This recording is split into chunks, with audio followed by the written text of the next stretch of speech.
2014 होती, मध्ये 5 वर्ष त्यांना जरा मी मोकळं सोडलं होतं, परंतु 2024 पर्यंत ते 2 नंबरला आहे. आपण शेवटी त्यांचा राजकीय पराभव आपल्याला करायचा आहे, लोकशाहीतला पराभव करायचा आहे. ते वाटेल ते बोलतात म्हणून आपण वाटेल ते बोलायचं नाही. एक मात्र सांगतो, तुमच्या सगळ्यांच्या आत्मविश्वासावर सांगतो की त्यांना पडण्याची सवय आणि मला जिंकण्याची सवय.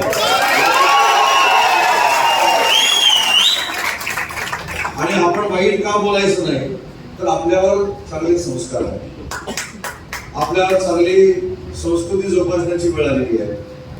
मी युवा वर्गाला सांगेन की आजपर्यंत माझ्या राजकीय जीवनामध्ये मी काम करत असताना कोणावरही टीका केली नाही, कोणाची बदनामी केली नाही. उलट माझ्यावर झालेली टीका मी हसत हसत स्वीकारलेली आहे. म्हणून पुन्हा एकदा या वेळेला देखील मी 1.25 लाख मतांना निवडून येणार आहे.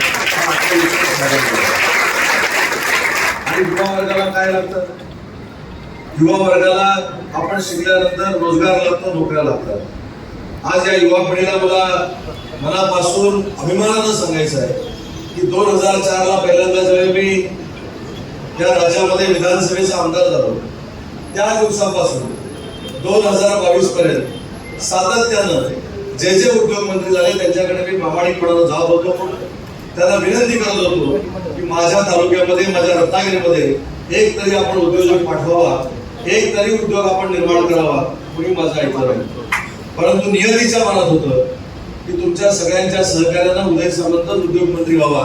मी उद्योगमंत्री झालो आणि आज माझ्या तरुणाईला सांगताना मला मनापासूनचा आनंद आहे की 2 वर्षानंतर आता तुम्हाला नोकरीला पुण्या मुंबईला जायची आवश्यकता नाही. 20,000 कोटी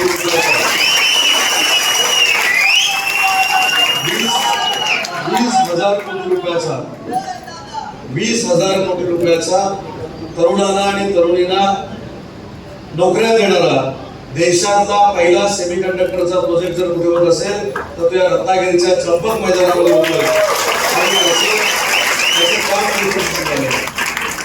अजून एक प्रकल्प आणला, माझ्यापेक्षा या तरुणाईला त्याचा अभिमान वाटेल. या दोन्ही बंदुकाच्या आहेत, एक वापरणारा जे पिस्टल आहे, दुसरा AK-47 किंवा AK-56 आहे. त्या आपण इटलीमधनं आणि ऑस्ट्रेलियात आणतो. आपल्याकडे आजपर्यंत त्या बनलेल्या नाही. 1 वर्षानंतर या रत्नागिरीच्या मुलांना सांगताना आनंद होणार आहे की महाराष्ट्राच्या, देशाच्या आणि सीमेवरच्या सैन्याच्या हातामध्ये जी बंदूक आहे त्या आमच्या रत्नागिरीमध्ये बनवण्यात